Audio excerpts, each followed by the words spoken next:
آمنت بالله صدق الله مولانا العظيم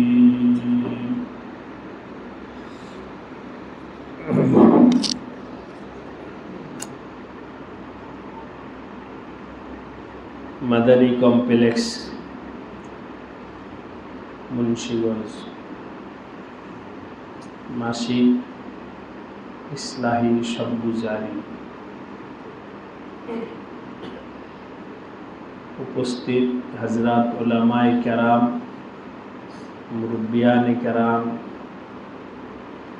দীনী সালিকিন ভাইরা, আল্লাহ রাব্বুল আলামিনের দরবারে অসংখ্য শুকরিয়া যে আল্লাহ পাক আমাদেরকে অনেক মুবারক এক মাকসাদ নিয়ে এখানে হাজির হওয়ার তৌফিক দান করেছেন। আলহামদুলিল্লাহ।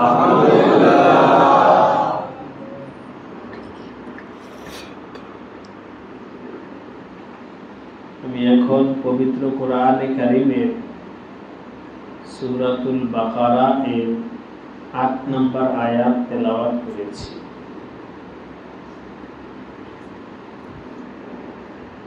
গতকাল আমাদের নূর পুকুর পার এখানে ইসলাহি বয়ান ছিল, ওই জায়গায় এই আয়াতের উপরে আলোচনা হয়েছে। তখনই ভাবছি এই আলোচনাটা আমাদের খাস মজলিসে করতে হবে। ইনশাআল্লাহ কিছু আলোচনা এটার উপরে হবে। এর আগে মুকদ্দিমা হিসাবে দুই একটা কথা বলতেছি। ১ নম্বর কথা হলো,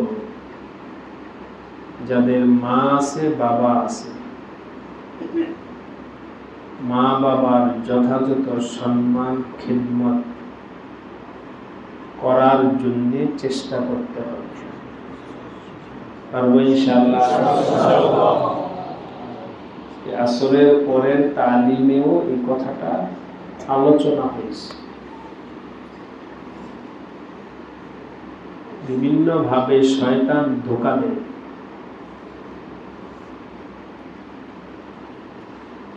যে মা বাবা যত বয়স হয় তত সন্তানদের খেদমত এর মুহতাজ হয়,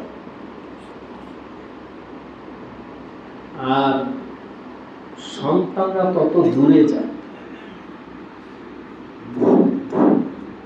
মা বাবার যত দরকার বেশি হয়, সন্তানরা তত বেশি দূরে যায়। কথা বলছি। আমি এখন নিজেই চলে ফেরা খাইতে পারি, উঠতে পারি, কাজ করতে পারি। এখন আমার সন্তানের খেদমতের দরকার নাই। যখন মা বাবা বিছানায় শুয়ে পড়ে ওই সময় তার খেদমতের দরকার, ঠিক কিনা? ওই সময় সন্তানরা দূরে সরে যায়। এটা আল্লাহ পাকের কাছে পছন্দনীয় নয়। আল্লাহর কাছে পছন্দনীয় হলো আল্লাহ। কোরআনে কারিমে স্পষ্ট আছে, কি জানি আছে, কাদা রাব্বুকা আল্লা তা'বুদু ইল্লা ইয়্যাহু ওয়া বিল ওয়ালিদাইনি ইহসানা ইম্মা ইয়াবলুগান্না ইনদাকাল কিবার আহাদুহুমা আও কিলাহুমা। মা বাবা দুইজন অথবা যে কোনো একজন যদি বার্ধক্য অবস্থায় পাও, এই যে দেখেন বার্ধক্যের কথাটা আল্লাহ কেন বলছে, কারণ ওই সময় তার দরকার। ইব্বা ইয়াবলুগান্না ইনদাকাল কিবার আহাদুহুমা আও কিলাহুমা, ওই সময় বেশি থেকে বেশি খেদমত করার দরকার। বাস এই তোমার মা বাবা যদি খারাপও হয়, তারপরে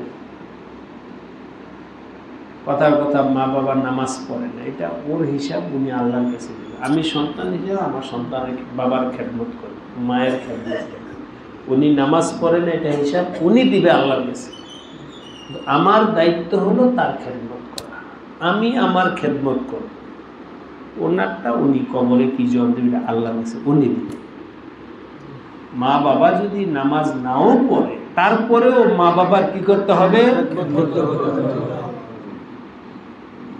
কোরআনের অন্য আয়াতের মধ্যে আছে, وَإِنْ جَاهَدَاكَ عَلَىٰ أَنْ تُشْرِكَ بِي مَا لَيْسَ لَكَ بِهِ عِلْمٌ فَلَا تُطِعْهُمَا وَصَاحِبْهُمَا فِي الدُّنْيَا مَعْرُوفًا। তোমার মা বাবা যদি মুশরিকও হয়,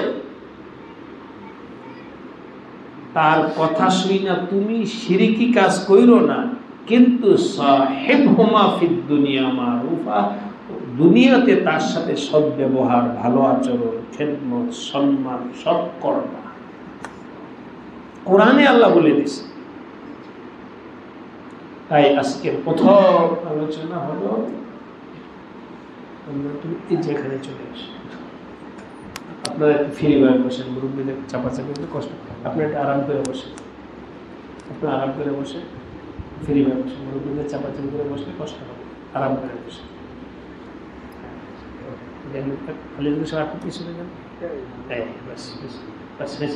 আর কথা বললেন, আর কথা বললেন না, কার মোবাইল? আমার মোবাইল। এক নম্বর আলোচনা শেষ, পারবো সবাই? দুই নম্বর, আসরের পরে তালিম হয়েছে, সেখানে আলোচনা ছিল শাইখের সাথে তাল্লুক রাখতে হবে, সম্পর্ক, মহাব্বত, আজমত, শাইখের প্রতি আস্থাশীল হতে হবে।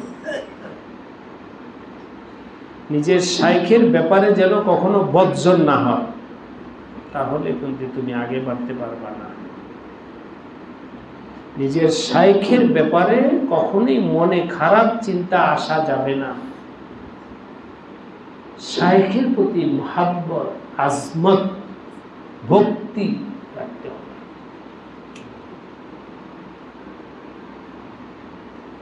মুহাব্বত, আস্থা, ভক্তি এটা মনের ব্যাপার, কিন্তু আমার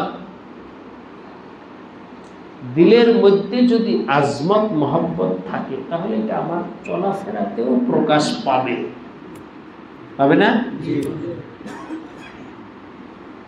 এমনি একটা ঘটনা আমি আরেকবারও শুনাইছিলাম, মুনাসিব মনে হয় আজকেও শুনাই, সবাই খেয়াল করে শুনে। একবার আমি সিলেট থেকে আসতেছিলাম ঢাকায়, আমরা সফর সঙ্গী ছিলাম 4 জন, আমি আর হযরত মাওলানা সৈয়দ মাহমুদ মাদানী দামাত বারাকাতুহু 2 জন, আর বাকি 2 জন, এই 4 জন। ট্রেনের এই যে একটা রুমে কেবিন 4 সিটের আছে, 3 সিটের আছে, 2 সিটের আছে। ওই কেবিনে সিট 4টা ছিল। আমরা মানুষ কয়জন? 4 জন।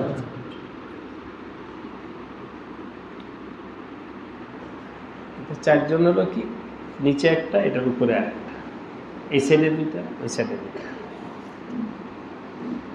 ওনারা 2 জন বুদ্ধি কইরা ওই সাইডের একজন নিচে আর একজন উপরে নিয়ে নিছে। এখন এই 2 সাইড খালি, এই 2 সাইডে অটোমেটিক আমি আর মাহমুদ মাদানী দামাত। হযরত তো আর উপরে শোবে না, হযরত তো নিচেই শোবে, উপরে তো বায়া উঠতে হবে। হযরত নিচের সিটে শুয়ে পড়ছে।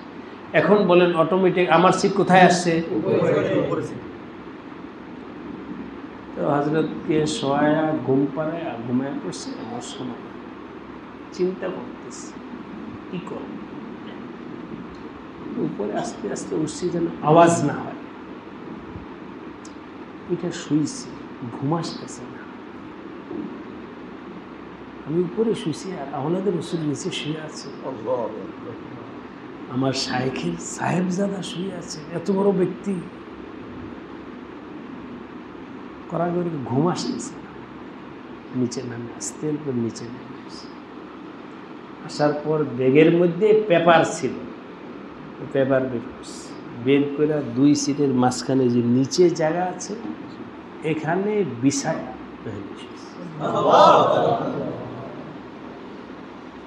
সকালবেলায় হজরত বলে হাফিজুদ্দিন वहाँ खाली सीट था तो नीचे तो सोया। उत्तर दे ওনাটা তো উনি বুঝে নেবেন। মোহাব্বত যখন আসবে তখন আর আদব আদব तुझे मोहब्बत तुझे आदाबे मोहब्बत सिखाएगा। কারো প্রতি যদি তোমার মোহাব্বত থাকে তার সাথে আমার আচরণ কেমন করতে হবে এটা ওই মোহব্বতেই শিখাইয়া দিবে।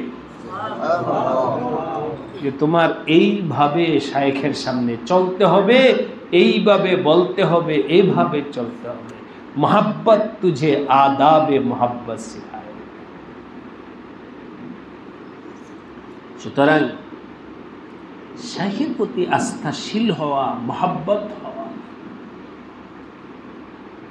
এখন ইসলাহের জন্য বলছি, পরিপূর্ণ বিষয়টা আমি এখন বলতে যাব না, ইসলাহের জন্য বলছি। মুক্তাদি হিসাবে আমাদের জন্য এই সবকটা মনে রাখতে হবে, আমার শায়েখ যেখানে বসে ওইখানে আমার বসা যাবে না। শায়েখ যেই খাটে শোন ওই খাটে আমার শোয়া যাবে না। এটা হাদিসেরও বক্তব্য, লা তাজলিস আলা তাকরিমাতি আখিহি, তুমি আরেকজনের সম্মানের জায়গায় তুমি বসবা না। দুনিয়ায় আছে কথার কথা, দুনিয়ার মানুষ দুনিয়া হিসাবে না, মানে হাদিস হিসাবে না, বরং তারা হলো অন্য উদ্দেশ্যে। প্রধানমন্ত্রীর চেয়ার যেটা আছে, উনি না থাকলে ওই চেয়ারটা কি থাকবে?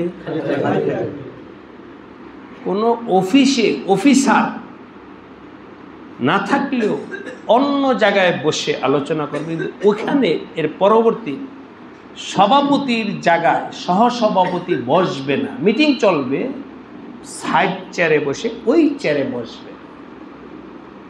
এটা হলো আমাদের দেশীয় একটা সংস্কৃতি। কিন্তু দ্বীনের এবং হাদিসের সবকও হলো এই ধরনেরই, লা তাজলিস আলা তাকরিমাতি আখি। আমাদের হযরত সাইয়্যিদ মওদুদ মাদানী দামাত বারাকাতুহুম একবার, এবং মোহাম্মদ মাদানী দামাত বারাকাতুহু উনি আরেকবার। আমার গাড়িতে আমি দরজা খুললে যে হযরত यहाँ तशरीफ रखिए बैठे, भैया तो आपका सीट है, आप किस तरह बैठे ऐसे। पर हदीस ला तजलिस अला तकरीमति अखीही, আমি বললাম ইল্লা বিইজনিহি, যদি উনি ওনার জায়গায় বসার অনুমতি দেয় তাহলে বসতে। আজকে এই সিট আপনারই। এই যে দেখো ওনাদের দিনের উপরে ইত্তেবা আমল। সুতরাং শাইখের প্রতি আজমত, মোহাব্বত, আস্থা রাখা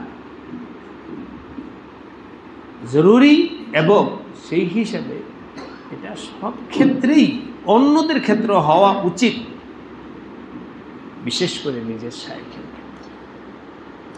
আরেকজনের চেয়ারে গিয়ে বসে পড়বেন। আপনি আপনার দোকানের মালিক, ম্যানেজারে বসা, নিজে বসার একটা চেয়ার আছে, আমি গিয়ে সেখানে বসে পড়লাম, এটা অসুন্দর। হ্যাঁ, উনি যদি বসতে বলে বসতে, তো সেটা ভিন্ন ব্যাপার। আল্লাহ আমাদের সবাইকে আদাবের সাথে চলবার তৌফিক দান করেন। এই দুইটা কথা। এক হলো মা বাবার প্রতি আজমত মোহাব্বত খেদমত করা, দ্বিতীয় নাম্বার হলো নিজের শাইখের ব্যাপারে যেন কোনো ধরনের বদজন না হয়, আস্থা ভক্তি মহাব্বত। তো ইনশাআল্লাহ নিজেদের তারাক্কি হবে, আমলি তারাক্কি। এবার আসি যে আয়াত আমি আপনাদের সামনে পড়ছি,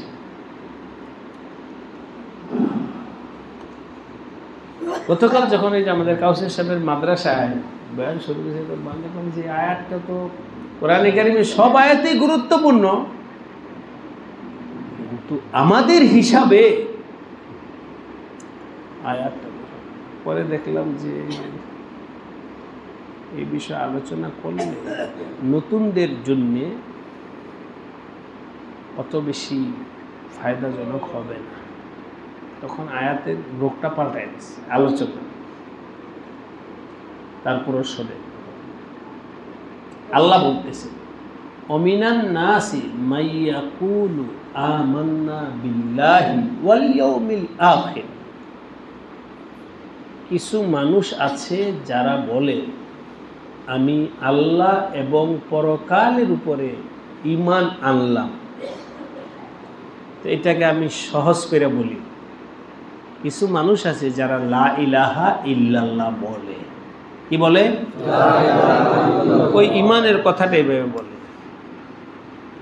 তো আমরা যদি আলোচনা বোঝার জন্য বলি, লা ইলাহা ইল্লাল্লাহ কি মুসলমান বলে না কাফের বলে? তাহলে যে লা ইলাহা ইল্লাল্লাহ বলল সে কি? আল্লাহ বলতেছেন কিছু লোক লা ইলাহা ইল্লাল্লাহ বলে, তাহলে সেই হিসাবে তো যোগ্যকে মুসলমান হওয়ার দরকার। আমি আল্লাহ বলতেছি এরা মুসলমান না, এরা কি না? আল্লাহ তো লা ইলাহা ইল্লাল্লাহ বলছে, বলুন বললেও ওমা হুম বিমুমিনিন, এরা মুমিন না, ঈমানওয়ালা না। কেন? তার কারণ হলো লা ইলাহা ইল্লাল্লাহ বলা দুই ধরনের। কি? লা ইলাহা ইল্লাল্লাহ বলাটা দুই ধরনের। এক হলো লা ইলাহা ইল্লাল্লাহ বলা দুনিয়াবি কোন স্বার্থের জন্য, আরেকটা হলো লা ইলাহা ইল্লাল্লাহ বলা ঈমান আনার জন্য। এক নম্বর হলো লা ইলাহা ইল্লাল্লাহ বলা কি? দুনিয়াবি স্বার্থের জন্য। আরেকটা হলো লা ইলাহা ইল্লাল্লাহ বলা ঈমান আনার জন্য। তো বলেন কোন লা ইলাহা ইল্লাল্লাহর দ্বারায় মানুষ মুমিন মুসলমান হয়? ঈমান আনার জন্য। অথবা আরো সহজে বলতেন আল্লাহর জন্য যদি কেউ লা ইলাহা ইল্লাল্লাহ বলে, বলে কার জন্য বলে? তাহলে সে মুমিন হয়।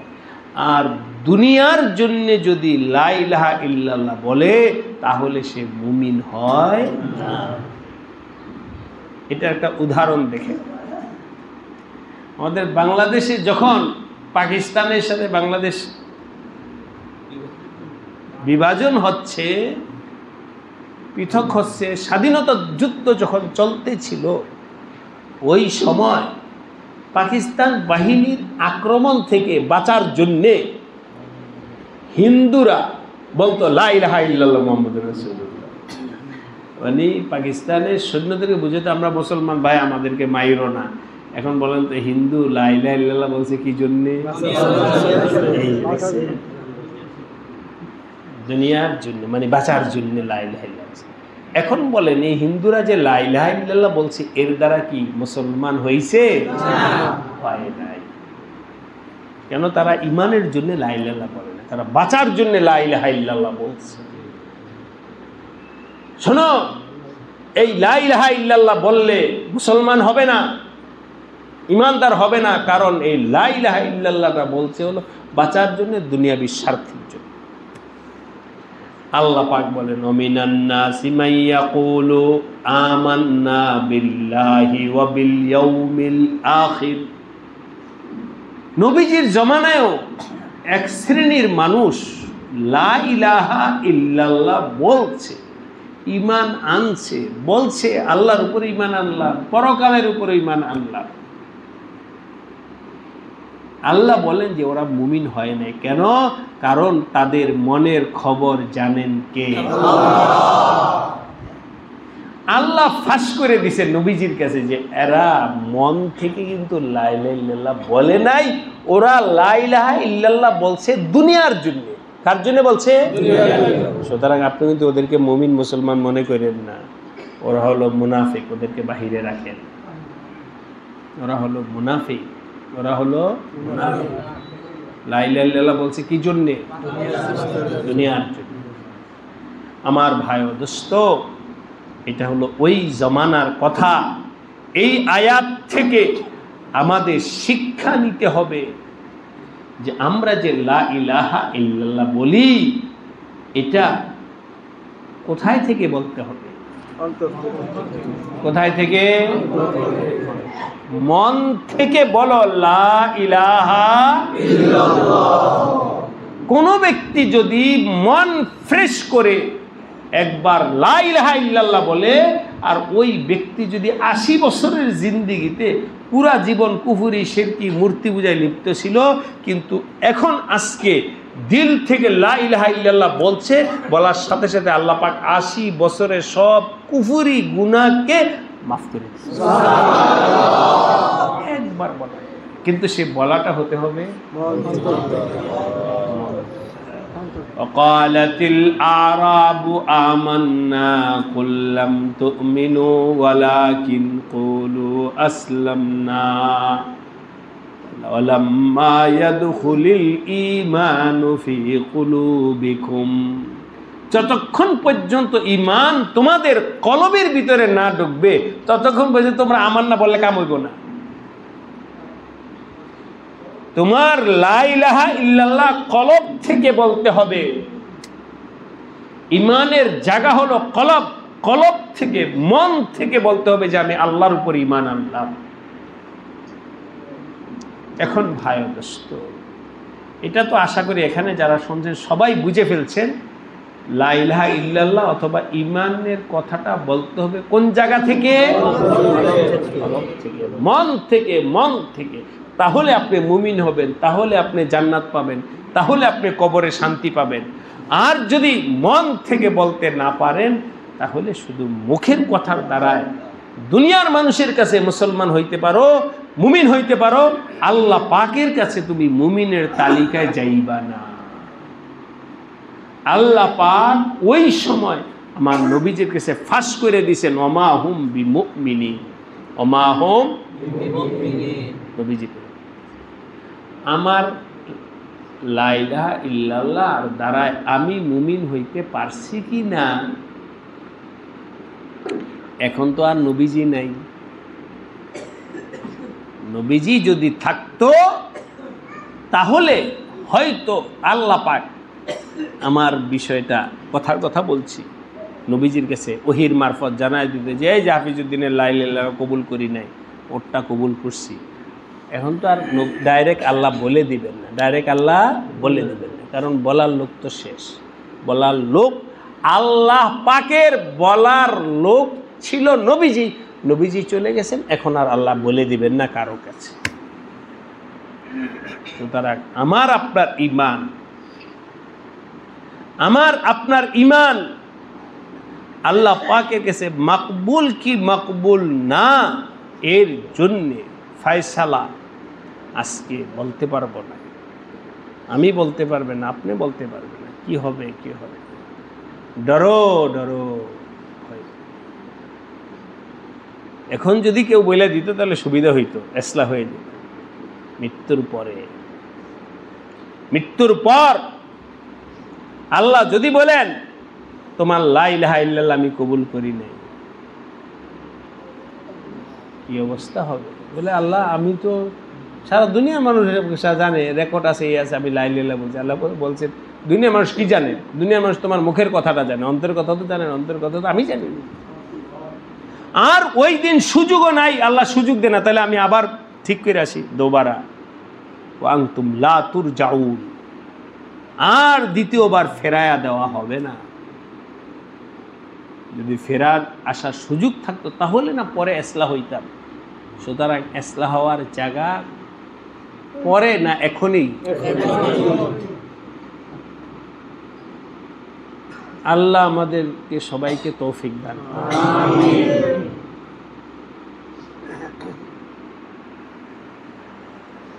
বুখারী শরীফে আছে,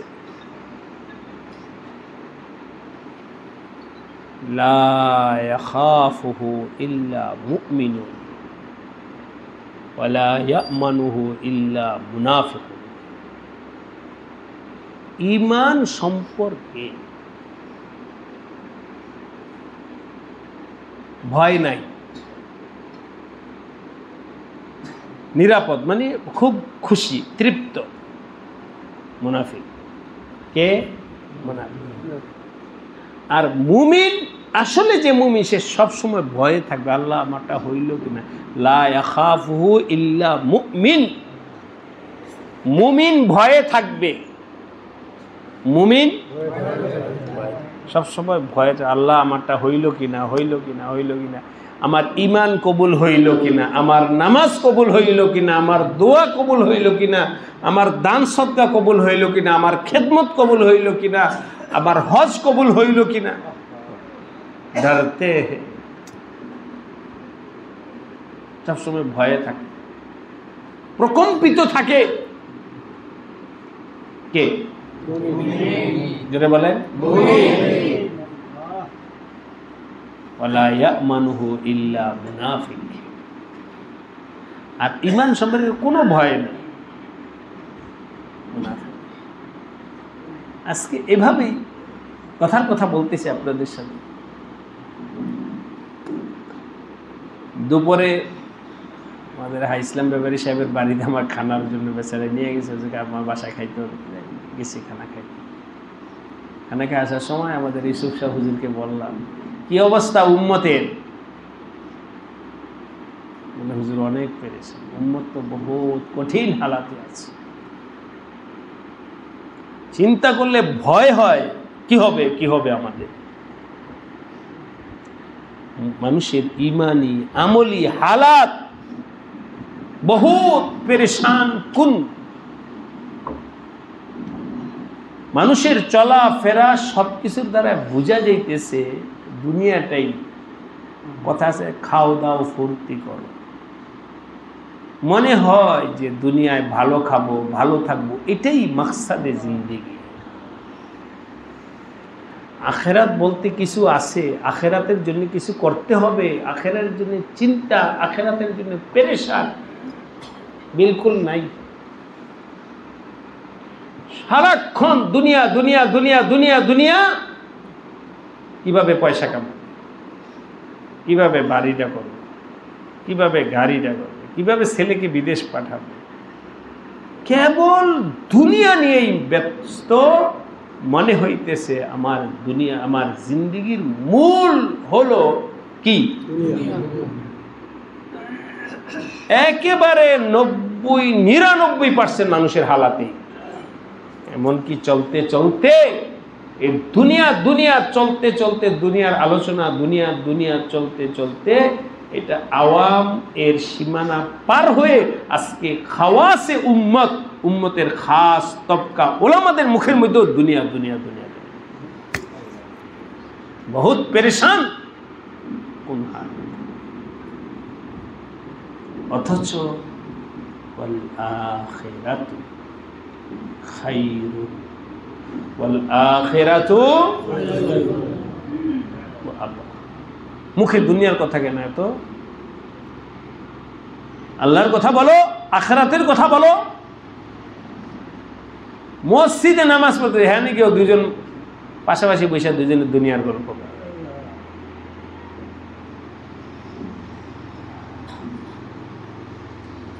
আল্লাহ আমাদের সবাইকে হেফাজত করে। আজকে এগুলো নিয়ে পেরেশান, এগুলো নিয়ে চিন্তা, কি করব কি করব। মালিবাগ মাদ্রাসায় সবক পড়ায়া গেছি, রামপুরা মাদ্রাসায় সবক পড়ায়া এরপরে এখানে আসবো, আরো কিছু কাজ আছে, এগুলো করে তো গিয়া বসতেই আমাদের রামপুরা মাদ্রাসার অফিসে গিয়া বসছি, একটু জিরায়া, 7 তলা তো, উপরে উঠতে একটু হয়রান হয়ে যায়, এই 2-3 মিনিট একটু জিরায়া স্বাভাবিক হয়ে এরপরে ক্লাসে যাই, পড়াই। তো বসতেই ওস্তাদরা, অন্যান্য শিক্ষকরা সব হাজির। বললাম ছাত্রদের ইমান, ছাত্রদের পড়ালেখা, আমল আখলাকের কি হালাত, তো রিপোর্ট নিলাম ওস্তাদ। ওস্তাদ বলে, হুজুর সমস্যা শুধু আমাদের এখানে না, সব জায়গায়। অমুকে আসছিল, নাম বললাম, অমুকে আসছিল, আইসা পেরেশানির কথা বইলা গেছে, উম্মতের, ছাত্রদের সবার হালাত নিয়ে পেরেশান, এটার কথা বইলা গেছে, আবার আপনার কাছে বলতে বলছে। আমি বললাম, আমার কাছে বলতে বলছে কেন? हम क्या करें? সারা দুনিয়া সমস্যায় জর্জরিত, हम क्या करें? আমি কি করব?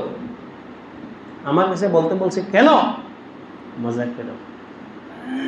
বলে এই জন্য বলতে বলছে যে হুজুর, যদি আপনাদের থেকে কোনো হেদায়েত আসে আর উম্মতের হালাত করুক, সূরত আল্লাহ বের করে দেন।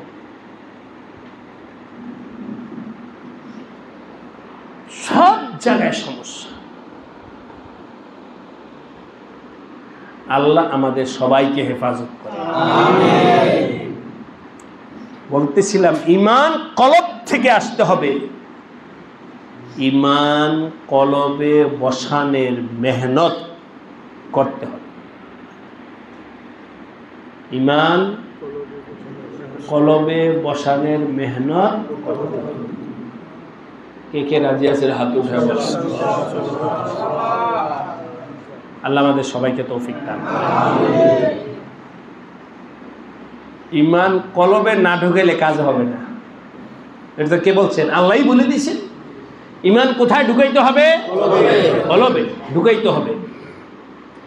ওই কলবে ঈমান ঢুকানোর জন্য মেহনত করতে হবে, মুজাহাদা করতে হবে।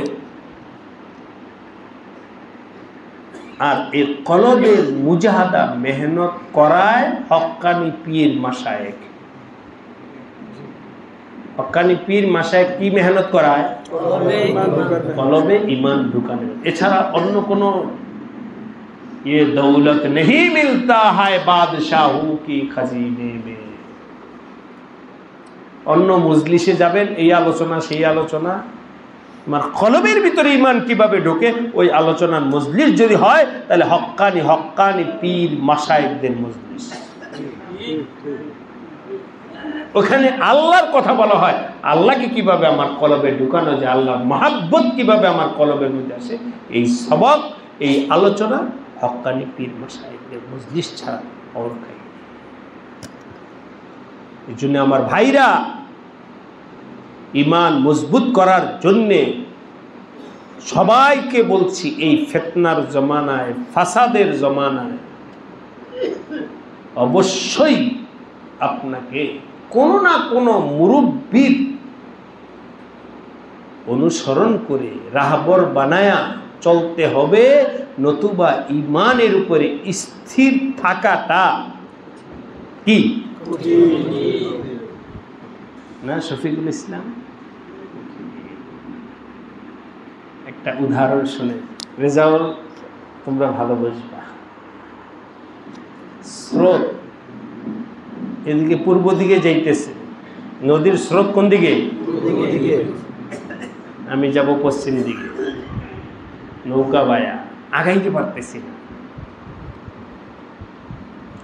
লগি দিয়ে আগাইতে পারতেছি, খুব স্রোত বেশি। তাহলে এখন কাজ কি? আগানো পরে আগে স্থির জায়গায় স্থির থাকো। কি জায়গায়? একটু যদি পিছনে যাওয়া শুরু করো তাহলে আবার উঠে আসতে পারবা না।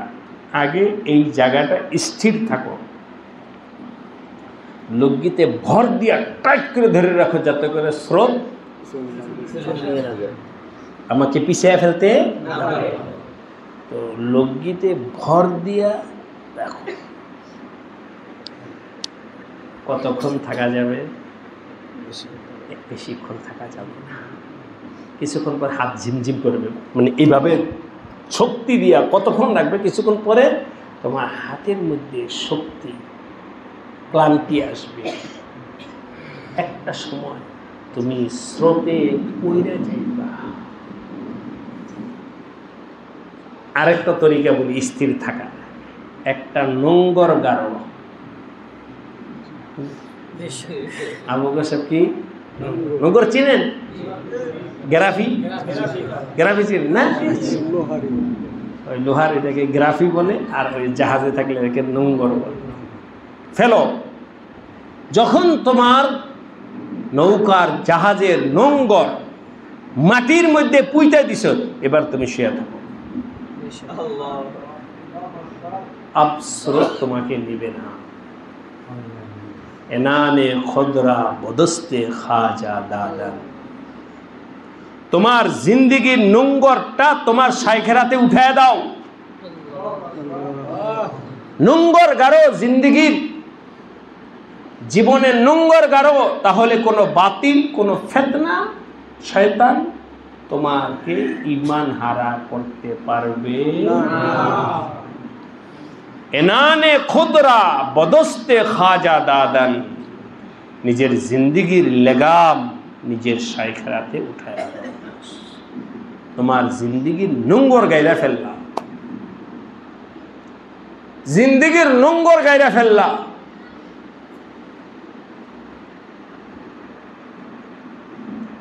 এই জন্যে এটা হাদিসের কথা না, অভিজ্ঞতার কথা। আবার বলতেছি, এটা হাদিসের কথা না, আবার কেউ হাদিস তালাশ করার দরকার নেই, অভিজ্ঞতার কথা। অনেক সময় কাজে কর্মে অভিজ্ঞতা, জাহির ভাই ক্ষেতের মধ্যে এতটুকু সার দেওয়া লাগবে, কোন হাদিসে আছে? তাহলে আপনি এতটুকু সার দিলেন কেন? কিসের আলোকে? অভিজ্ঞতার আলোকে এতটুকু সার এখন দিতে হবে, তাই না?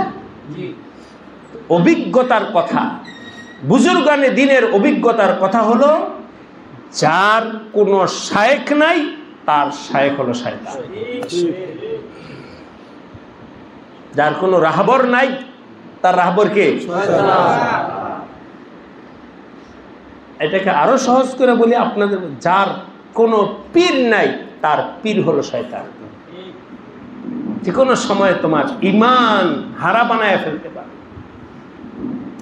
এই জন্যে আমাদের সবার জন্যে জরুরি হলো নিজের জিন্দিগির একটা নোংর গাড়া। ওইটাই আজকে তালিমের মধ্যে আমাদের হযরত শাইখুল ইসলাম মাদানী রহমতুল্লাহ আলাইহি বলছেন, কিসি ঠিকানা মে জম যাও। যাওয়ার সঙ্গে বলছে কিসি ঠিকানা মে যে কোনো একটা ঠিকানায় জমে যাও, কারো না কারো কাছে বায়াত হয়ে জমে যাও। কাউকে নিজের শায়েখ বানায় আর শায়েখের কাছে জমে যাও, ইনশাআল্লাহ স্রোত আসবে, ঝড় আসবে, ফিতনা আসবে, আল্লাহ পাক তার ফজল করমের দ্বারায় তোমাকে ফিতনা থেকে হেফাজত করবে। তোমার ঈমানের হেফাজত হবে, আমলের হেফাজত হবে, পদস্খলনের হেফাজত হবে। আর এই মেহনত করতে করতে এক সময় আল্লাহ পাক তোমার কলবের ভিতরে ঈমান বসায় দেবে, তখন তোমার ঈমান হবে কলবের ঈমান। ওয়ালাম্মা ইয়াদখুলিল ঈমানু ফি কুলুবিকুম, মেহনত করো, মেহনত করতে করতে এক সময় তোমার কলবের ভিতরে ঈমান ঢুকে যাবে। যখন কলবে ঈমান ঢুকবে, শেষ আলোচনা, ওই আলোচনা একটু লম্বা হবে, গুরুত্বপূর্ণ আলোচনা, তো এই জন্য আজকে সময় নিয়ে আজকে বয়ানে আগে আইসা পড়লাম, কারণ আমার আগে থেকে টার্গেট ছিল যে আজকে একটু লম্বা বয়ান। তো ভাই দোস্ত, কলবের ভিতরে আমার ঈমান পরিপূর্ণ ঢুকছে কি ঢুকছে না এটা তো আমার আল্লাহ জানেন। আমার ঈমানের হালাত কে জানেন? কিন্তু কিছু আলামত,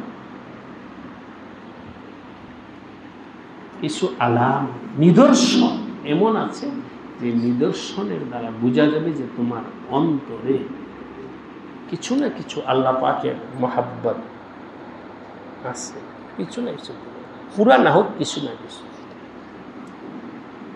উদাহরণ হিসেবে বলছি। আপনারা এখানে আসছেন, এই যে আজকের এই মজলিসে,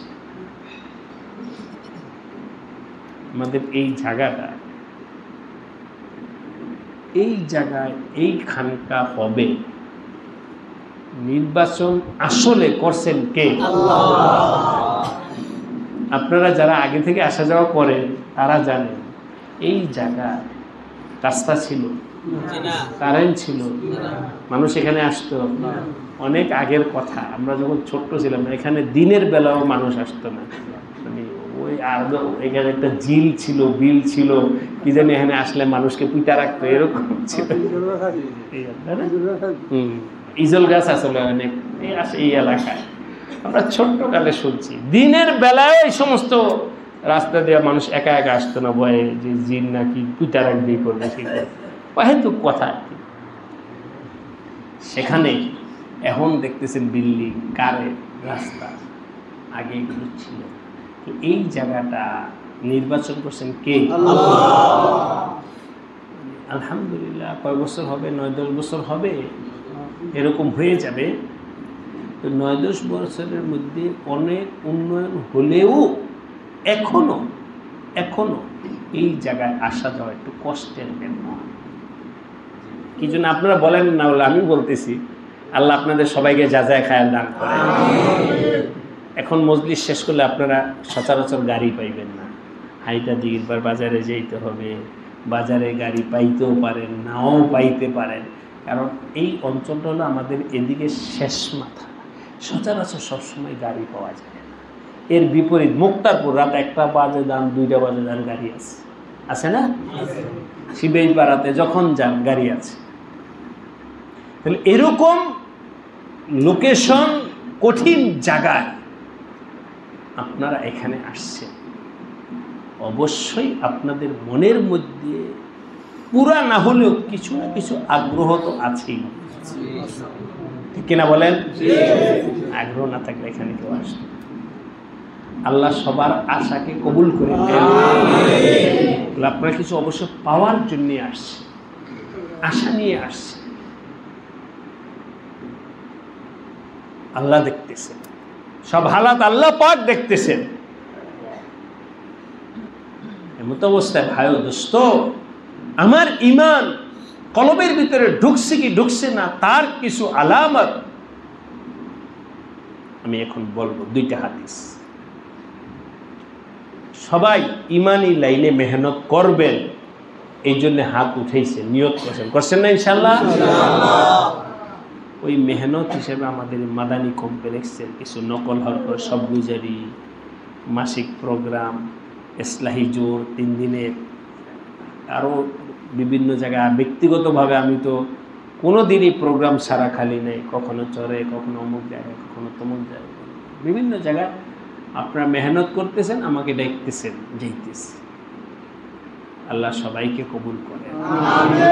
এইটাই মেহনত। আমি চলবো, আরেকজনকে দাওয়াত দেবো, এটাই মেহনত। মেহনত তো আর কোদাল দিয়া মাটি কাটা না, তার মেহনত দুনিয়ার মেহনত। কোদাল দিয়া মাটি কাটার মেহনত হলো দুনিয়ার ক্ষেতে। আখেরাতের ইমানের ক্ষেত্রে মেহনত এটাই। আরেকজনকে দাওয়াত দিবে, আরেকজনকে আল্লাহর কথা বলবে, নামাজের দিকে আনবে, জিকিরের কথা আনবে, বায়াতের কথা বলবে, লোক তৈয়ার করবে, এটাই মেহনত। আলহামদুলিল্লাহ, যে যত মেহনত করবে আল্লাহ তাকে তত বেশি আগায় দিবে। আমাদের এই অঞ্চলটা আমার একটা যোগ্য আছে মাথায়, কোন এলাকার মানুষ মেহনত করেছে। আমাদের এই অঞ্চলটার মধ্যে আমাদের এই সিলসিলার মেহনতটা বেশি হইতেছে চরে। কারা কারা চর থেকে আসেন হাত উঠান। এই যে দেখছেন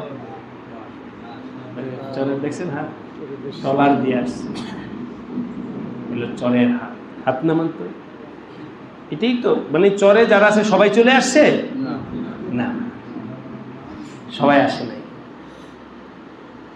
ওইখানে আরো তো অনেক মানুষ আছে। এই উপস্থিতি তারা বুঝানেন যে ওই সমস্ত এলাকায় আল্লাহ পাকের ফজলে আমার ভাইরা কতটুকু মেহনত করতেছে। আরো ওই এলাকায় মেহনত যদি কঠিন, এখানে একবারই আর ওখানে আরেকবারই, চরের মেহনত। চরে তো অনেক জায়গায় হাইটে যাইতে হয়, এরা আমার জন্য গাড়ি রাখে, মোটরসাইকেল রাখে, এই রাখে সেই রাখে। আমি বললাম তোমরা যখন চাও তখন কেমনে যাও? আমাকে তো মোটরসাইকেল দিয়ে ওই বাড়ির ভিতর দিয়া, ক্ষেতের আল দিয়া, জঙ্গল দিয়া, চোয়া ক্ষেত দিয়া নিয়ে যায় মোটরসাইকেলে। তোমরা যাও কিভাবে? আমরা হাইটেই যাই। ওই জায়গায় মেহনত করা আর কঠিন, কিন্তু আলহামদুলিল্লাহ কিছু ভাই আল্লাহ পাক তাদেরকে আরো ইখলাসের সাথে মেহনত করার তৌফিক দান করেন। আমার নিজস্ব অভিজ্ঞতা হলো, চরে মেহনত করা কঠিন হলেও চরের মানুষের মধ্যে কুটিলতা কম, ফ্রেশ, তাদের মনটা কি খারাপটা ঢুকলে ঢুকবে, আবার ভালোটা ঢুকলেও ঢুকবে, যেটা ঢুকাইতে পারে ওইটাই। এই জন্যে চরে আমাদের মেহনত বহুত চলে। আমি তো যাই, আপনারা যারা আছেন আপনারাও যাবেন চরের মেহনত।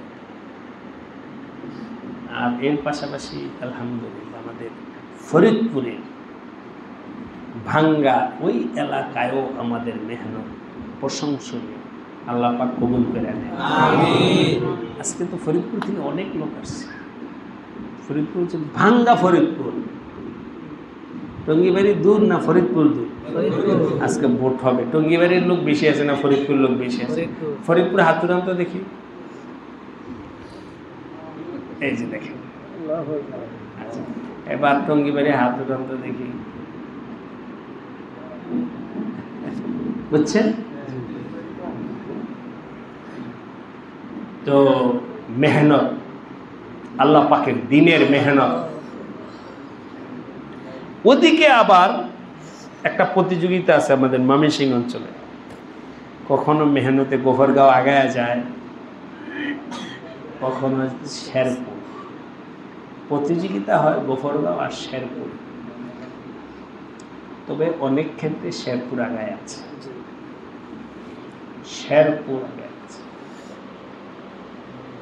শেরপুরের কিছু ভাই আছে, দিনই কাজের কারগুজারি বলতেছি আপনাদের, মেহনতে যে না।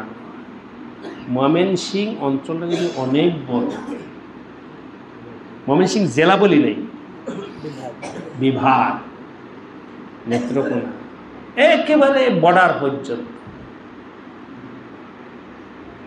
টাঙ্গাইল,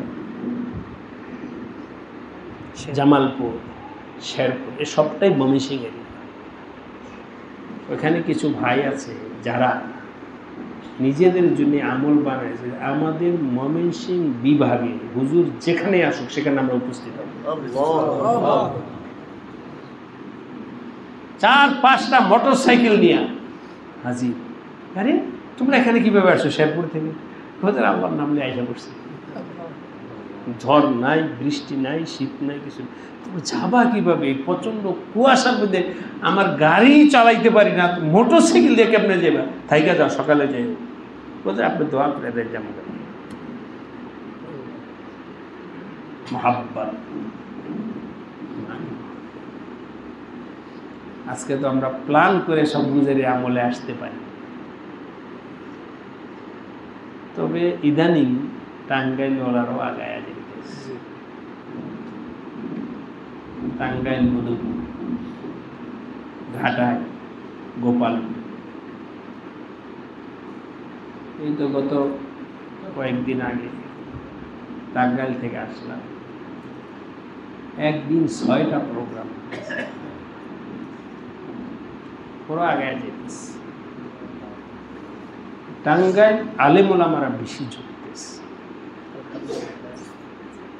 টাঙ্গাইলে আলেম ওলামারা বেশি ঝুঁকতেছে ইসলাহি লাইনে।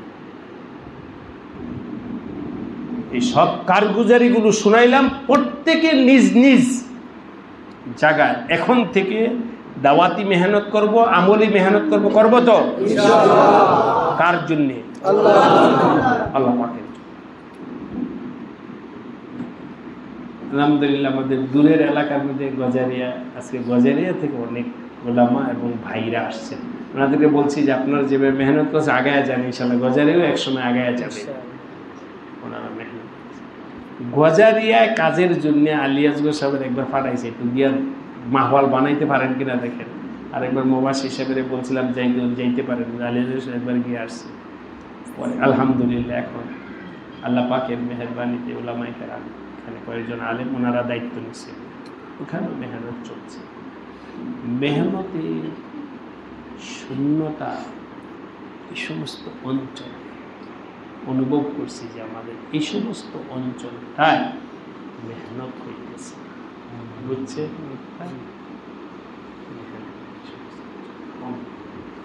যাক, আল্লাহ সবাইকে মেহনত করার তৌফিক দান করেন।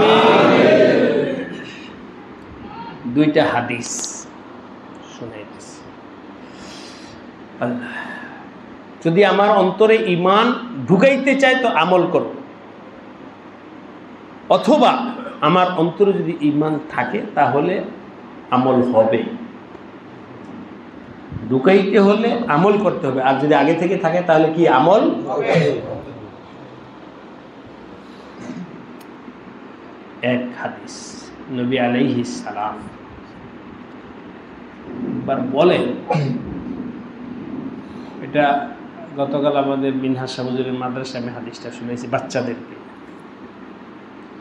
ইন্না মিনাল জান্নাতি গোরাফান তুরা জুহুরুহা মিন বুতুনিহা ওয়া বুতুনিহা মিন জুহুরিহা। নবীজি বলেন জান্নাতে এমন একটা বালাখানা আছে যে বালাখানার ভিতরে কি আছে বাহির থেকে দেখা যায়, আয়নাওয়ালা আর কি। আবার ভিতর থেকে বাহির দেখা যাবে, ভিতর থেকে বাহির, বাহির থেকে ভিতর, এমন আলিশান বালাখানা আল্লাহ বানাইছে। এখন অবশ্য দুনিয়ার মানুষও প্রতিযোগিতা করে আয়নাওয়ালা বিল্ডিং বানাইতেছে। মানুষ যেমন মানুষে বানানো তেমন। এমনি মজাক করে আপনাদেরকে বলি, মালয়েশিয়াতে একবার আমাকে নিয়ে গেছে। মালয়েশিয়া কি জানি আছে, কুয়ালালামপুরে যে দোতলা বিল্ডিং, এটাকে কি বলে, টুইন টাওয়ার। টুইন টাওয়ার ওরা নিয়ে গেছে আমাকে টুইন টাওয়ার দেখার জন্য। চলে উপরে উঠছি, ওঠার পরে আব্দুল আজিজ ভাই, আব্দুল আজিজ মোল্লা সাহেব আমার সাথে ছিল। আব্দুল আজিজ ভাই, মানুষ এত সুন্দর বানাইছে, কত মজবুত আর কত সুন্দর। আল্লাহ জান্নাত কেমন বানাইছে, জান্নাতটা কেমন হবে বলেন? মানুষ এত সুন্দর বানাইতে পারে, তাহলে মানুষের খালেক আল্লাহ কেমন বানাইছে, জান্নাতটা কেমন হবে বলেন তো দেখি। উনি বললেন, আমি কি বলবো, আপনি বলেন। আমি বললাম, আমি বলি শুধু আমি না, সারা দুনিয়ার সকল মানুষ বলেও শেষ করতে পারবে না। মালা আইনুন রাআত ওয়ালা উযনুন সামিআত ওয়ালা খাতারা আলা কলবি বাশার। কেউ বলে শেষ করতে পারবে না, কেউ কল্পনা করেও শেষ করতে পারবে না। এত আলিশান, এত সুন্দর, এত মনোরম জান্নাত বালাখানা বানাইছেন কে? আল্লাহ। কার জন্য? আমাদের জন্য।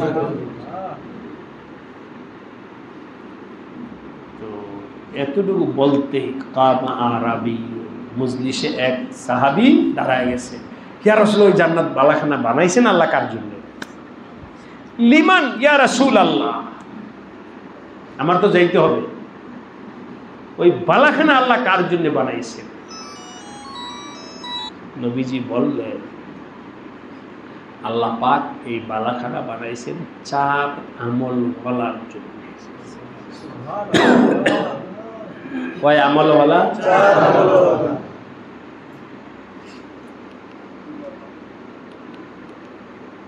এখন আর আওয়াজ হবে না। ও মালিক, 4টা আমল বুঝান। 1 নম্বর হলো মান আতাবাল কালাম, যে ব্যক্তি নরম ভাষায় কথা বলে। মানুষের সাথে গরম, রাগ, গুসা, নরমির সাথে কথা বলে, নরম ভাষায় কথা বলে। মান আতাবাল কালাম, এই বাবা কথা শুনো তো দেখি। আমি মজাক করে বললাম, আমাদের বাংলাদেশে মধ্যে রাজশাহী খুলনা মানুষের কথা বলে নরম। আমি যখন সফরে যাই ওদের কথা শুনে মনে মনে হাসি, এত সুন্দর লাগে, খুব নরম কথা, মাইরে ফেলবো, খেয়ে ফেলবো, দেখায় দিব, এই ওদের ভাষায় নেই। মান আতাবাল কালাম, নরম ভাষায় কথা বলে, সবার সাথে অহংকার নাই, তাকাব্বুরি নাই, আমি না, গোলাম। আমি কি বিনয়ের সাথে নরম ভাষায় কথা বলো সবার সাথে। একটা মান আতাবাল কালাম, এক। 2 নম্বর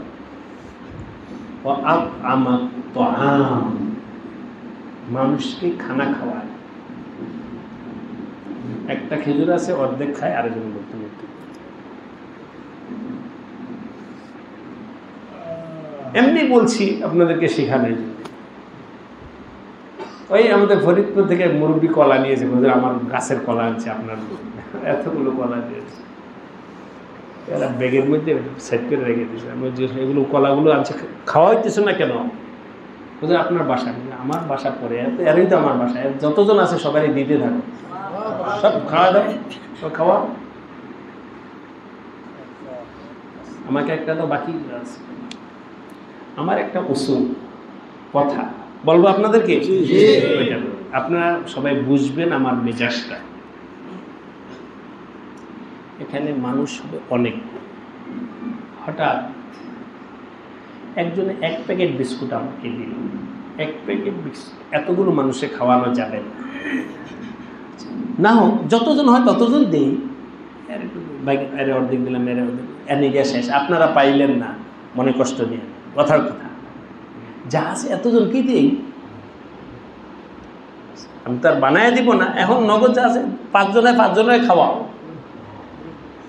তো এখন ওরা বলছে এত কলা তো এত বেশি নেই, সবাইকে দেয়। আপনি যতটা হয় ততটাই দাও, বাকিরা না খাইলে না খাইলে আরেকজনকে খেলাও। আমার তো খানা জমায় রেখে না, যা আছে সব খিলাও। আর যদি আমার বাসায় নিতে চায় 2 একটা রাখার, বাকি খিলাও। অন্যকে খাওয়াও, চা খাওয়াও, বিস্কুট খাওয়াও, খানা খাওয়াও। একটা খেজুর হলে 2 টুকরা করে খাও, মানুষকে খাওয়াও। তাহা দাও, তাহাব্বু, আপসের মধ্যে আদান প্রদান করো। এর দ্বারা তোমাদের মধ্যে দুশ্মনী, শত্রুতানি, বগজ, হিংসা দূর হয়ে যাবে আর মোহাব্বত পয়দা হবে।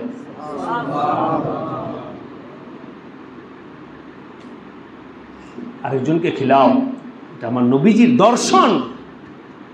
উম্মতের মধ্যে প্যার, মোহাব্বত দর্শন। ওয়াজের দ্বারাই সবকিছু হয় না, কিছু কাজের দ্বারাও মোহাব্বত হয় না।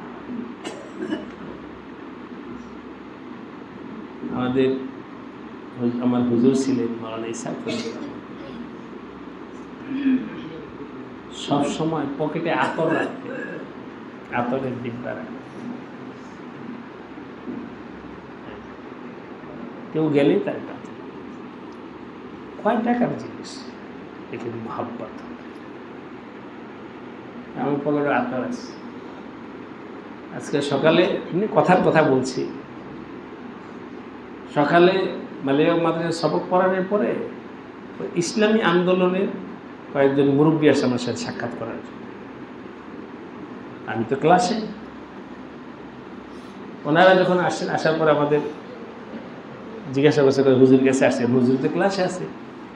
আমাদের মাদ্রাসায় আবার নেজাম আছে, মেহমান আসলে মেহমানদেরকে চা বিস্কুট প্রথম খাওয়ায়। আমাদের মাদানী কমপ্লেক্সে আমল আছে, সবাই চা বিস্কুট খায়। এবং আমি বলে রাখছি, যে কেউ আসুক, আমার অজান্তে আসুক, এই খানকায় কেউ আসলে যেন একটা বিস্কুট চা খাওয়া ছাড়া কেউ না যায়। আল্লাহর বান্দা হইলেই হবে। কোনো পরিচয় দরকার নেই। অপরিচিত লোক আসলে বলে ভাই চা খায়া যান, বিস্কুট খায়। মাঝে মধ্যে তো এটা বলছি কি পোলাবাড়ি সেলফি তুলতে, ওদেরকেও বিস্কুট খাওয়াই দিলাম, মহাব্বত পায়দা হবে। হুজুর আমরা পরে আমি যখন আসছি তখন আপনাদের জন্য নাস্তা আনাই, হুজুর আমরা চা বিস্কুট খেয়ে ফেলছি, আমি তাহলে আর কি করতে হবে, একটু আতর দিয়ে দিই, মহাব্বত পায়দা। আমার তো মানুষকে খানা খেলাও, কয়টা আমল হলো? 3 নম্বর নাকি আতাবাল কালাম, এই হাদিসে যেটা সেটা বলতে আতাবাল কালাম, নরম ভাষায় কথা বলো। ও আতআমাত তাআম ও আদামাস সিয়াম, বেশি বেশি নফল রোজা রাখা, বেশি বেশি নফল রোজা রাখা, বৃহস্পতিবার, সোমবার, আইয়ামে 20, আরো বিভিন্ন মুহররমের রোজা, এরপরে জিলহজের রোজা, আরাফার দিনের রোজা, এরকম বিভিন্ন নফল রোজা বেশি বেশি রাখো। আদামাস সিয়াম।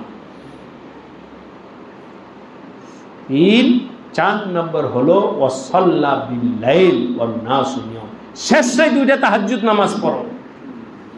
এবার বলেন কয়টা আমল হয়েছে?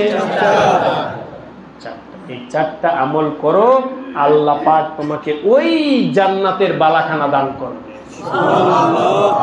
যেই জান্নাত তুরা জুহুরুহা মিন বুতুনিহা ওয়া বুতুনিহা মিন জুহুরিহা।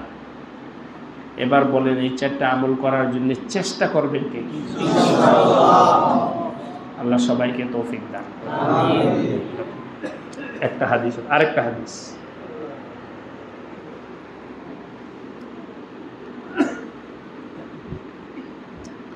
আন আব্দুল্লাহ ইবনে আব্বাস রাদিয়াল্লাহু তাআলা। হঠাৎ করে গোসল করতেছি, তখন হাদিসটা মনে আসছে, তো এটা মুখস্থ করতে সময় পাইনি, গরম লাগে দেখে এখানে বয়ান করতে আসার আগে গোসল করে আসছে, শরীরটা যেন আনি নবী সাল্লাল্লাহু আলাইহি ওয়াসাল্লাম قال লা তুমারি আখাকা। নবীজির কথা মানবেন তো? ইমানের আলামত হলো নবীজি যা বলে ওগুলো মানে। নবীজির ওই 4টা আমল বললাম, এখন আরেকটা হাদিস শুনে দিয়েছে, বাস আজকের মতো বয়ান শেষ হয়ে যাবে। নবীজি বলেন লা তুমারি আখাকা, তুমি তোমার ভাইয়ের সাথে ঝগড়া কইরো না। ভাই বলতে আপন ভাই না, মুসলমান ভাই। কেমন ভাই? তাহলে এটার তর্জমাটা আর পাল্টায় বলতেছে, তুমি কারোর সাথে ঝগড়া কইরো না। কারোর সাথে? কে বলছেন? কারোর সাথে ঝগড়া। এই আলোচনাটা যদি কখনো সুযোগে আবার করো, কোরআনে আছে লাইম বাসাত্তা ইলাইয়া ইয়াদাকা লিতাকতুলানি মা আনা বিবাসিতিনি ইয়াদিয়া ইলাইকা লিআকতুলাক। হযরত আদম আলাইহিস সালামের ছেলে হাবিল নেককার ছিল, এর ভাই কাবিল ছিল বদকার, ও ছুরি নিয়ে এসে তোরে মাইরে লাগো। তো ভাই তুমি আমারে মারলে মারতে পারো না, আমি মারবো না। সুবহানাল্লাহ। তুমি যদি আমাকে মারার জন্য হাত বাড়াও, আমি হাত বাড়াবো না, মরে যাব। আমি হাত বাড়াবো না, কারণ হাত বাড়াইলে ঝগড়া হবে, মারামারি। আগের জমানায় আমাদের দাওয়াত ও তাবলীগের মুরব্বীরা বলতো, কেউ যদি তোমাকে গালি দেয় তুমি গালি দেবে, কেউ যদি তোমাকে ঘুষি দেয় বলবো ভাই আরেকটা দাও, একটা দিশা আরেকটা দাও, পিঠ বাউ করে দাও, আরো দাও, দাও আরো দাও। মুরব্বীরা তালিম দিতেন। এখন আমরা কি বলি, একটা দিলে 10টা দিব, বলে কিনা? নবীজি কি বললেন? লা তুমারি আখাকা, তোমার ভাইয়ের সাথে ঝগড়া করো। হুজুর আজকে আপনার সাথে ঝগড়া আছে, করো, আমি না করলেই তো হইল, কি করবা করো, ঝগড়া করো। ঝগড়া কখনোই একতরফে হয় না। তুমি আসছো ঝগড়া করার জন্য, আমি হাসি দিলাম, কতটুকু করতে। লা তুমারি আখাকা, এক।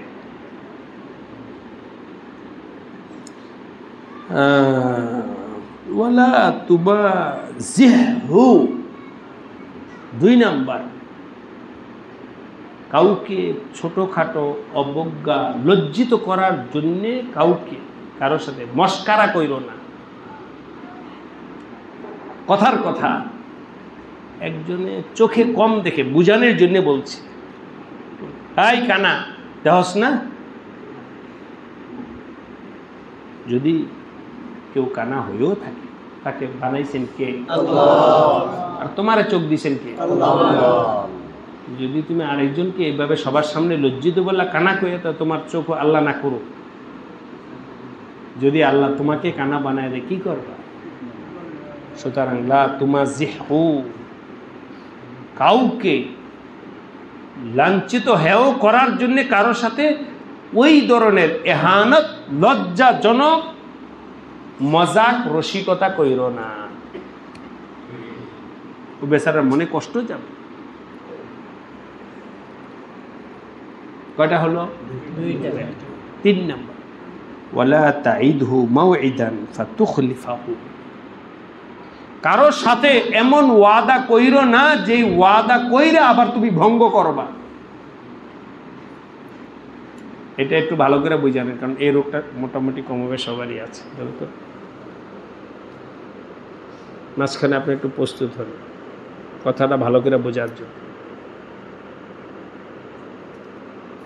আমি ইকবাল সাহেবকে বললাম, হুজুর 5,000 টাকা ঋণ দেন। উনি বললেন আচ্ছা দিলাম, আপনি পরিশোধ করবেন কবে? দিবেন কবে? পরিশোধ কবে করবেন? আগামী মঙ্গলবারে। ওয়াদা হইল, কবে দিবে? মঙ্গলবার। যখন ওয়াদা করছে তখন মনে মনে পালে দিলাম না, পালে মনে মনে বলছে মঙ্গলবারে বলছে, দেখি কি মঙ্গলবারে দেওয়া লাগবো, যখন হয় তখন দিব।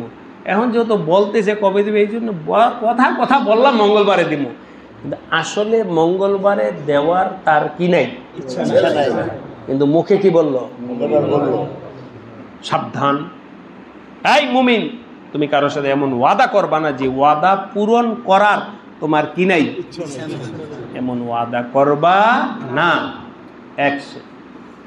আরেক হলো, আমাকে জিজ্ঞাসা কবে দিবেন? আগামী মঙ্গলবার। আসলে আমার মনের ভিতরে যে কি মঙ্গলবারে দিয়ে দিব, এটা মনেরই কথা। মনেরটা কে জানেন? আল্লাহ। মঙ্গলবারে দেওয়ার জন্য চেষ্টাও করছে, আসলেও মনে ছিল, আবার কি করছে, কিন্তু ইমার্জেন্সি হঠাৎ অ্যাক্সিডেন্টলি আর দিতে পারে নাই। গুনাহ হবে না, কি হবে না? ইচ্ছাও ছিল না, চেষ্টাও ছিল না। এমন ওয়াদা খেলাফি কখন, এমন ওয়াদা কারোর সাথে করবা না। রাজি আছি? মুমিন মুমিন হও, আমলে, আখলাকে, লেনদেনে, সব ক্ষেত্রে ছলচাতুরির মানসিকতা ছাইড়া দাও, পাক্কা মুমিন হও। এই হলো মুমিন হওয়ার সবব। হাদিস থেকে আপনাদেরকে বললাম 2টা হাদিস। আল্লাহ পাক আমাদের সবাইকে আমল করার তৌফিক দান করেন। বয়ান এমনি দেখছি মাঝে মধ্যে অনেকে রেকর্ড করছে, যেগুলো আবার শুনবেন ঘরে গিয়া, বাড়ি গিয়া শুই না, সবকগুলো তাজা করবেন। আর এই আমাদের মুতাল্লিকে মুহিব্বিন ওলামায়ে কেরাম বর্তমান জমানার তাকাজা হিসাবে ওনারা আমার বয়ানগুলো 2টা চ্যানেলে প্রকাশ করে। একটা হলো আমার শায়েখ গ্রুপ, আর একটা হলো মাদানী মজলিস বাংলাদেশ। ওইখানে বয়ানগুলো আছে ছবি ছাড়া। কি ছাড়া? ছবি ছাড়া, বুঝেন তো? ছবি না হলে তো মজা লাগে না। আমরা অবশ্য ছবির কায়েল না। মুজাকারা কথাগুলো শোনেন, কানে লাগায় কথাগুলো শোনেন, আমলের নিয়ে। ছবি ছবি দেখার দরকার নেই, ওগুলো মধ্যে যাওয়া দরকার। এটাকে বলে অডিও রেকর্ড। আলহামদুলিল্লাহ অনেকে শোনে। এই যে আমি এখন বয়ান করতেছি, ও বিভিন্ন জায়গা থেকে শুনতেছে। অবশ্য এই লাইন করে নাই। রমজানে যেগুলো ছিল ওগুলো এরকম সিস্টেম করা ছিল। এই বয়ানটাই আমি ঢাকায় বসে করতেছি, ওই বয়ানটাই চরাতরা থেকে শুনতে পারবে কেউ যদি চায় সরাসরি। ওইরকম সিস্টেম আধুনিক জমানা হিসাবে করছে, অনেকে এইভাবে করছে। তবে তাৎক্ষণিক না হলেও পরবর্তী আজকের বয়ানটা রাতের হয়তো দিয়ে দেবে, আগামীকাল অনেকে শুনবে ওই জামালপুর থেকে শেরপুর থেকে। আপনারাও দুবারা শুনবেন 4টা আমল কি আর এখানে 3টা আমল কি। ওই হাদিসে কয়টা আমল ছিল? এই হাদিসে কয়টা? এগুলো শুনবেন, ইমান তাজা হবে, আমল তাজা হবে। ঠিক আছে ইনশাআল্লাহ। আর একটা কথা, প্রত্যেকের ঘরে যেন আমার বইগুলো থাকে। এগুলো আবার বই হয়ে যাচ্ছে স্থায়ী ফায়দার জন্য। বইগুলো এটা তো আগেও বলে দিছি, এখনও বলতেছি। হজের সফরে আলহামদুলিল্লাহ দিনী মোজাকারা হতো, তো বিভিন্ন আলোচনার মধ্যে আরেকটা আমল আছে, এটা পরে বলতেছি। আমার লেখা যে সমস্ত বইগুলো আছে, বয়ান আছে, এগুলো ঘরে রাখবেন, পড়বেন। ঠিক আছে? তাহলে হলো কি জানেন, ফেতনা ফাসাদের জমানায় তো আপনার ঘরে আমাদের মিশন পৌঁছে গেছে। ওই দিন এমনি হাসতে হাসতে মজা করে বলছি আর কি, আমাদের মুফতি সম্ভবত দেলোয়ার সাহেব, অনেক বড় আলেম, আপনারা নাও জানতেন, মুফতি দেলোয়ার সাহেব আকবর কোম্পানি। আমি বলছি মাওলানা আপনার বইটা আমার ঘরে পড়ে। আমি ছোট মানুষ, আমার বই আপনার ঘরে পড়ে? জানি না, মহিলাদের ইসলাহি বয়ান কীভাবে জানি আমার ঘরে পড়ছে। দেখি আমার ঘরের সেলফি আমার স্ত্রীর কাছে ওই বই পড়তেছে। দেখছেন বইয়ের ফায়দা। রেজাউলের ঘরে একটা বই কিনে নিয়ে রাখছে।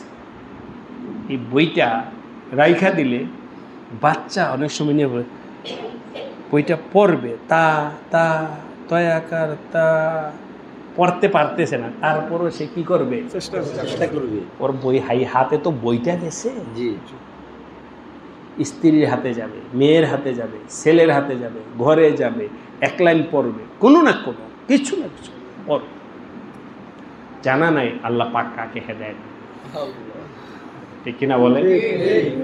আমাদের মৌলানা আব্দুল হালিম সাহেব, ওনার কাছে একজনে ফোন করে একবার, হুজুর আমার ঠিকানা দেওয়া নেই, আমি তোমাদেরটা দাও, কারণ কত মানুষ ফোন করবে, আমি অত ফোন ধরতে পারবো না। তো ওরা শুনাইল, হুজুর একজনে ফোন করে বলতেছে, হুজুর আমি শুকরিয়া জানানোর জন্য ফোন দিছি। আমি কি বলেন? আমি তো তবলিগে চিল্লা লাগাইছি, লাগানোর পরে মনের মধ্যে আগ্রহ আসছে যে আমি ইনশাল্লাহ সুন্নতি লেবাস পরব, আর ঘরে আমার স্ত্রীকেও পর্দা করাবো, কিন্তু স্ত্রী তো পর্দা করতে রাজি না। চিন্তা করতেছি ঝগড়াঝাটি হবে, কি হবে না হবে, কেমনে বলি, কেমনে আনি, অনেক চিন্তা ফিকির করতেছি। হঠাৎ করে আমার স্ত্রী বলে আমার জন্য একটা হিজাব কিনে নিয়ে এসেছে। আমি তো আসমান থেকে বেরিয়ে গেছি। আচ্ছা কেন? ওই একটা বইয়ের মধ্যে পড়লাম, মহিলাদের মর্যাদা বাড়ে হিজাব পরলে। বইটা দেও তো দেখি। দেখি এই বইটার মধ্যে আপনাদের বই ঘরে তৈরি হয়ে গেছে। আমি তো যার পরে নাই খুশি। সুতরাং এই জন্যে আপনাদের ঘরে এই বইগুলো রাখবেন। ঠিক আছে কথা? আর কোনো বাতিল ফেরকার বই ঘরে রাখবেন, কোনো বাতিল ফেরকার বই ঘরে রাখবেন। যারা কোরআনের অপব্যাখ্যা করে, হাদিসের অপব্যাখ্যা করে, এই সমস্ত কোনো বই, যে কেউ বই দিলে নেবেন না। না তুমি কে, তোমার বই নিবে কেন? এই ব্যাপারে সতর্ক। এই হলো একটা বিষয়। এক হলো বয়ান শুনবেন, দ্বিতীয় নম্বর বই রাইখা বইগুলো পড়বেন। 3 নাম্বার হলো আমার সাথে আপনাদের সম্পর্ক হলো আমলি সম্পর্ক। কিসের সম্পর্ক? আমলি সম্পর্ক। তাই না? কাকে পাওয়ার জন্যে? আল্লাহকে পাওয়ার জন্য। আমাদের এখানে বায়াত হলে হাদিয়া, তোহফা, নজরানা কিছুই দেওয়া লাগে না। আপনারা অনেকদিন যাবত যারা আসেন বলেন তো কারো থেকে ব্যক্তিগত টাকা চাইছি আমি? হ্যাঁ, অনেক সময় এখানে বলছি যে মাদ্রাসায় ফ্যান নাই, আপনারা যে যা পারেন ফ্যান দিয়ে। কিসের জন্যে? দিনের জন্য। আমাদের খানকার বাথরুম তৈরি হইতেছে, কে কয় বস্তা সিমেন্ট দিবেন? বলছি পিছন কিসের জন্য? এখন মসজিদের নির্মাণ কাজ চলতেছে, যারা অনেকে গিয়ে দেখে আসছেন। এখানে রড দেন, সিমেন্ট দেন, বালু দেন, ইট দেন, মসজিদের নির্মাণ দিনের জন্য। এগুলো আপনাদের ইচ্ছা, কিন্তু বায়াত হলে পীর সাহেবের কাছে নজরানা দিতে হবে, মুসাফা করে আদিয়া দিতে হবে, এসব আমাদের এখানে নাই। এখানে কোনো টাকা পয়সার জন্যে মজলিস না, হাদিয়া তোহফার জন্যে সব গুজারের আয়োজন না, আমলের জন্য আয়োজন। ঠিক কিনা বলেন? আমল আমল আমল নেন, আপনাদের সাথে আদান প্রদান হবে আমলের, দুনিয়ার কোনো আদান প্রদান। সুতরাং আমার ভাইরা, এই ফিতনা ফাসাদের জমানায় সবাই আল্লাহর ওয়াস্তে আখিরাতের কামিয়াবির জন্যে যা বলা হইতেছে এগুলো মাইনা চলে। রাজি আছি সবাই? আজকে যেহেতু অনেক দূর দূরান্ত থেকে ভাইরা আসছে, বায়াতেরও অনেক ভাই আছে নতুন, যারা বায়াত হবেন, ফরিদপুর থেকে আসছে, বিভিন্ন জায়গা থেকে, চর থেকে নতুন ভাইরা আসছে, তারা এখন এখানে আসবেন, এই যে এই রুমে। বাকিরা অজু করে নামাজের তৈরি নেন, নামাজের পরে জিকির দোয়া হবে। যারা বায়াতের এখনই পৌঁছান, অজু করতে করতে বায়াত হয়ে যাবে, আর বাকিরা অজু করে নামাজের তৈরি